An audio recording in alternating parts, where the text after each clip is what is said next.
আওয়ামী লীগকে আপনি ব্যান্ড করতে পারেননি, এখন করেনও নেই, করা উচিত হবে না। আওয়ামী লীগের যারা দোষ করেছে আপনি তাকে ন্যায় বিচারের মাধ্যমে ইনভেস্টিগেশন করবেন, তাকে দোষী সাব্যস্ত করবেন, তাকে জেল দেবেন। আপনি আগেই হই হই করে এখানে ওখানে কে মারা গেছে কেস দিয়ে দিলেন, সেই কেসের মাধ্যমে তাদেরকে আটক করলেন। এটা কী ধরনের হলো?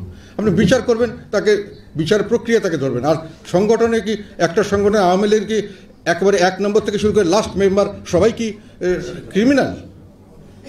সংগঠন কি সব এবং তাদের যে সমর্থক তারা কি সবাই ক্রিমিনাল? তা আপনি তাদের সবাই ক্রিমিনাল করে আগেই তাহলে আপনি আর শেখ হাসিনার সঙ্গে কী পার্থক্য করলেন যে বিএনপি করলেই খারাপ, জামাত করলেই খারাপ? এখন আপনি সেটাই করতেছেন। আপনি কি ফলো করবেন জামাতকে, শেখ হাসিনাকে, নাকি শেখ হাসিনা থেকে বাইরে যাবেন? আমি মনে করি সবাইকে ডাকা উচিত। অফকোর্স সব দল থাকবে, সব দলকে আসতে হবে। যারা রেজিস্ট্রেশন দিয়েছেন তো আপনি কেন তাকে আসতে দেবেন না?